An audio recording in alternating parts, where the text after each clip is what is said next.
Hello, we today get in this car, we start heading towards I'm in my house, came back from church. 35 degrees out. He's got 460 air conditioning. You know 460 air conditioning? I'll go somewhere else. 60 miles an hour. And so we got the wind blowing I'm not through there. gonna say anything. So we're driving along, and he's so pleased with his car. He's just so pleased because he's a pastor and he actually owns a car, which is really unusual. And it got given to him. But anyway, we're driving along. He's driving. He's got a big smile. His nostrils are flaring. He was so pleased with this vehicle. And so we're going along in this thing. And so after about half an hour drive, he pulls over. And he gets out of the car, and I get out of the car, and I'm trying to figure out why we're stopping. I said, why are we stopping? He points at the temperature gauge, which is pinned like this. And then I see the steam starting to come out of the motor like this. So we sit on the side of the road for about 10 minutes. After 10 minutes, he goes and he pops the hood, opens the radiator. He goes to his trunk, opens his trunk. Now I know why it's a lowrider. His entire trunk is full of jugs of water. He grabs 2 jugs of water, goes to the front. See, he's waiting for the rad to cool down. Goes to the front, fills the rad with water, puts the cap in. We get back in, 460 air conditioning back on, and away we go. We do another half hour like that. 4 hours later, and like 30 gallons of water, we arrive at our destination. Now he needs gas when we get there. He just got there on fumes. So now he needs gas. So I said to him, Timoteo, let me pay for the gas. To which he was grateful. So he says, that would be great, but I'm wondering if I need oil as well. I said, well, go ahead, put the oil in. I watched him as he did this. He popped the hood, took a quart of oil.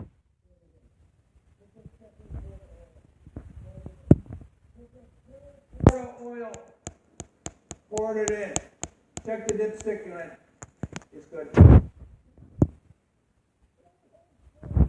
4 liters, he put 3 in it. We burned 3 quarts of oil and like 1 million gallons of water to drive like 100 kilometers.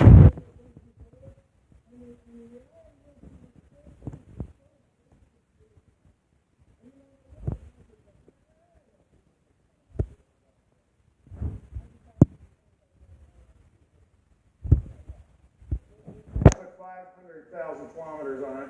That's 500,000, in case anyone's counting. 500,000, I thought, it's time to upgrade. So I've got a new vehicle. It's now 11 years old. It has 250,000 kilometers on it. It's fairly broke in as far as I can tell. Now, going for Rashford over this there. Is a choice. It's not a property Right there. thing. It's just a choice. I like to run them until they don't owe me anything. And so I run them forever. People make fun of my vehicles because, I just run them into the ground. But the reality is this. The vehicles that I have and I'm running are so much better. Like, I actually have air conditioning that works. I can go in the summer with my windows up and turn it on. Isn't that amazing? Any of you have that? I got this button called cruise control. He had that too, but it was a brick on the gas pedal. Made me nervous, frankly. No, score. I mean, we have, people. We have so much. We have so much. We have 1 million things every day that we should be grateful for and thankful for. There's a story of this Mexican farm worker. Okay, I don't need to do that. And the rancher comes up to him one day and says, my ranch is so big that if I get in my truck in the morning, I can drive all day and I won't reach the other side of the ranch until sundown. Mexican looked at him and said, "Si, senor, I had a truck like that once too." So the first thing is this. The first thing is that gratitude gets learned. The second thing is this. Gratitude gets results. Gratitude's a fascinating thing because gratitude actually will produce something in other people. You will actually get results when you begin, like Jesus did with the multiplying of the bread, but you would be amazed at how it affects other people that are around you when you become grateful. It's called the law of social reciprocity. Now, I've spoken to you about this before. The law of social reciprocity is simple. You scratch my back, I'll scratch yours. Quid pro quo, Latin, for something, for something. And we live in this world where we think that means that it's always going to be money. That we think people are motivated by money. Now let me ask you this question. Most of you probably get paid at your job, I'm assuming that. How many of you, if you found out they were no longer going to pay you, how many of you would still go to work on Tuesday? How many of you would? I'm looking for the staff, actually, is what what's going on here. And it was really a test. I don't actually care about the rest of you. I'm just curious as where the staff are going on this, because I challenged them with this question. I said, why are you doing this? Are you doing this for money, or are you doing it by the call of God? Would you come here to work if you weren't being paid? They all put up their hands. They're sucking up to me, aren't they? You know what? It works. It works. Keep it up. But you know, here's the thing. We think that money is the biggest motivator.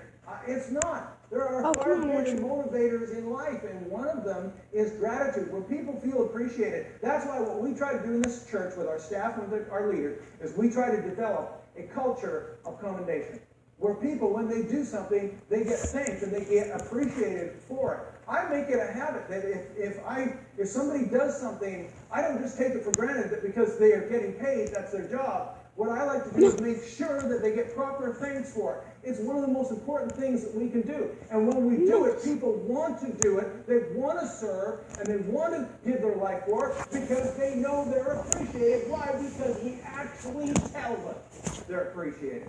If you're a business owner, let me give you some advice. If you want good employees that stay for a long time and are loyal to your business, the best thing you can do is to begin out of your mouth to verbally express appreciation for what they did.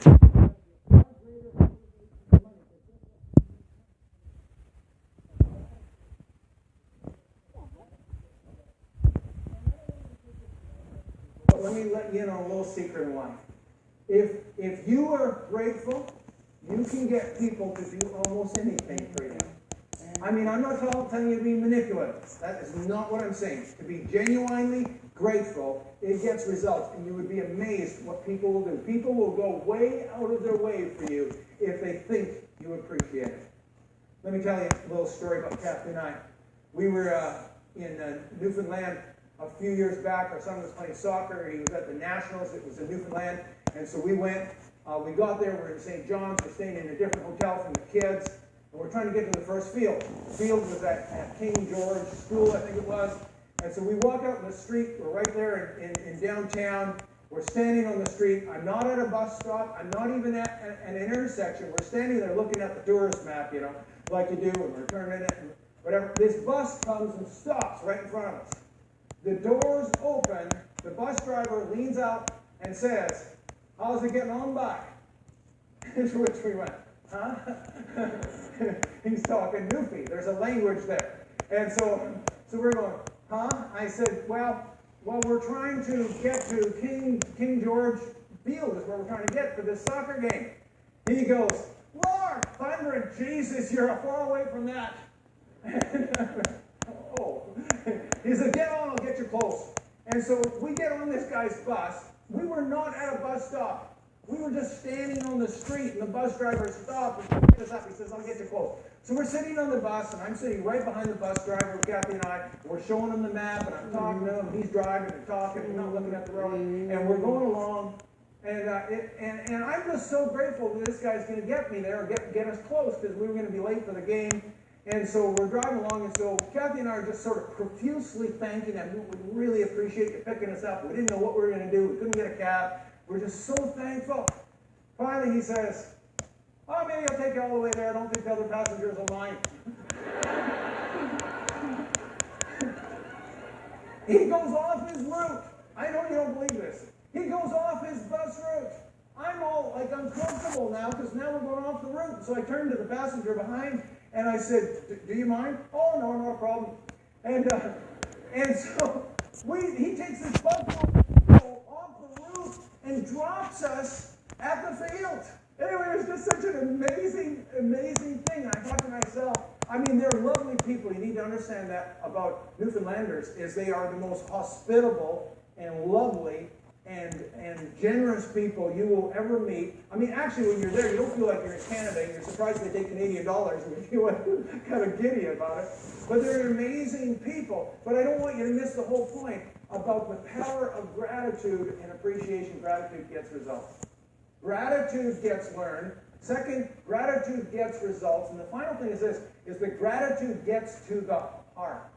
It is interesting how gratitude works. gratitude does something not only in us, but in the person that we're showing the gratitude. It works both ways. Let me close with one final story here today. And it's a story about Mother Teresa. Many people don't know that when Mother Teresa first went to Calcutta, India, she did not go as this champion of the poor. She actually went as a Catholic nun, as part of a school teacher. She was a school teacher at St. Mary's School in Calcutta. Actually, British kids that were there, not even Indian kids. And for probably some 14, 17 years, she ignored the plight of the poor that were all around her, dying, poor, sick. She ignored them. But one day, it got her attention. She was walking down the street one evening, and she heard the moanings that were unmistakably a dying woman. And she looked in the ditch, and there was this woman, a beggar woman, emaciated, skin and bones, dying, full of wounds, the wounds with maggots in them, just terrible situation. She thought, I have no choice. I have to help this woman. So she went. Now, Mother Teresa was like this big to begin with. And she went and was able to lift this woman up, pick this emaciated, skin and bone woman up, and she carried her to the nearest hospital. The hospital wouldn't take her. Went to another hospital. They wouldn't take her. Another hospital. They wouldn't take her. She thought, what am I going to do? This woman's dying. What am I going to do? So she decided to take her home to her own place and put her in her own bed. And she washed her, she combed her hair, and she dressed her, made her clean. And she held her in her arms in her last moments of her life. In her dying words, she opened her eyes and looked into the eyes of Mother Teresa, and she said, thank you. Closed her eyes and died. Mother Teresa was telling this story in 1994 at the National Prayer Breakfast. And she said, there I was helping this woman. And in that moment, I realized that she was the better person than I. Because what would I have been thinking about in that moment? I would have been said, I'm hurting, I'm sick, I'm dying, I'm hungry. But instead, she took it as an opportunity to show her gratitude. And she went, thank you. And she said, I realized in that moment that she was the better person than I. I'm thinking, oh boy, Mother Teresa's a bad person. We're all kind of in trouble here. You know that? And that was the defining moment. That was the watershed moment for Mother Teresa. And that's when she became the champion of the poor. And she said this, as long as there is a God in heaven, no person should ever die alone. And it was all because that moment of plant gratitude from a dying woman that changed her heart. So here we are on Thanksgiving, another Thanksgiving. And we can go and eat the bird and have the friends and have the fellowship.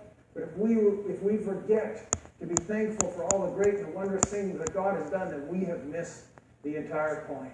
See, gratitude is not learned, not inherent, it's learned. Gratitude gets learned. Gratitude gets result. Gratitude gets to the heart. Be anxious for nothing, but in everything, by prayer and supplication, with thanksgiving. Make your requests known unto God. God bless you. Happy Thanksgiving. Let's stand together.